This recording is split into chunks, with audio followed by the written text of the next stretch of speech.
बहुत समय पहले एक छोटे से गांव में गोपाल नाम का एक गरीब किसान रहता था। गोपाल का जीवन कठिनाइयों से भरा हुआ था।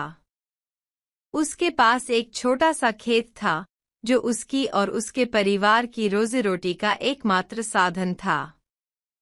गोपाल बहुत मेहनती और ईमानदार था। वह दिन रात खेत में काम करता, अपनी फसल की देखभाल करता, लेकिन उसके बावजूद उसकी किस्मत हमेशा उसका साथ नहीं देती थी। हर साल जब फसल पकने के करीब होती तो कभी सूखा पड़ जाता, कभी तेज बारिश उसकी फसलों को बर्बाद कर देती और कभी कभी कीट उसकी मेहनत को मिट्टी में मिला देते। इन सब के बावजूद गोपाल हार मानने वालों में से नहीं था। लेकिन इस बार लगातार कई सालों से फसल खराब होने की वजह से वह बिल्कुल टूट चुका था।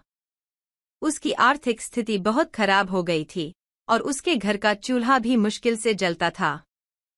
एक दिन गोपाल ने सोचा कि अब सब कुछ खत्म हो चुका है।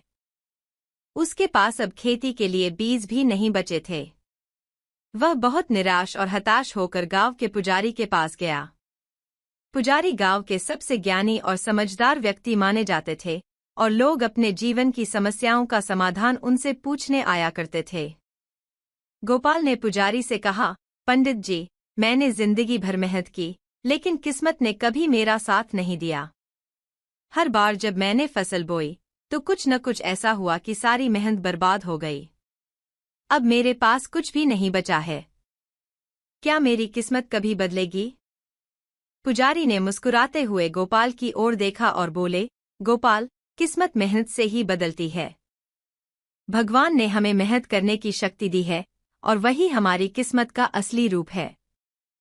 कभी कभी हमारी मेहनत का फल मिलने में समय लगता है, लेकिन अगर हम धैर्य और विश्वास से काम करें तो एक न एक दिन हमें सफलता जरूर मिलती है।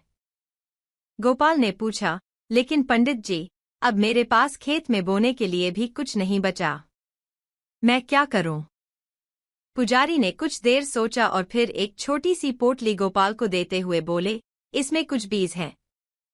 ये मेरे बगीचे के बीज हैं, तुम इन्हें अपने खेत में बो दो। मेहनत से काम करो और धैर्य रखो, तुम्हारी किस्मत अवश्य बदलेगी। गोपाल ने पुजारी की बात मान ली और घर लौट आया। उसने उन बीजों को अपने खेत में बोया और फिर से मेहनत करना शुरू कर दिया। वह रोज सुबह उठकर खेत में काम करता, पौधों की देखभाल करता, उन्हें पानी देता और अपने खेत की निगरानी करता। इस बार गोपाल ने केवल फसल पर नहीं, बल्कि अपनी मेहनत और धैर्य पर भी भरोसा किया। समय बीतता गया और धीरे धीरे गोपाल की फसल लहलहाने लगी। इस बार ना तो सूखा पड़ा, ना ही बारिश ने फसल को नुकसान पहुंचाया। फसल इतनी अच्छी हुई कि पूरे गांव में गोपाल के खेत की चर्चा होने लगी। उसकी मेहनत रंग लाई और उसने इस बार भरपूर अनाज उपजाया। उसे इतना लाभ हुआ कि उसने अपने परिवार के सभी कर्ज चुका दिए और उसकी आर्थिक स्थिति भी सुधर गई। गोपाल ने समझ लिया था कि असली किस्मत वही होती है जो इंसान अपने मेहनत और धैर्य से खुद बनाता है। उसने पुजारी के पास जाकर उनका धन्यवाद किया और कहा, पंडित जी, आपने सही कहा था। किस्मत केवल मेहनत और धैर्य से ही बदली जा सकती है।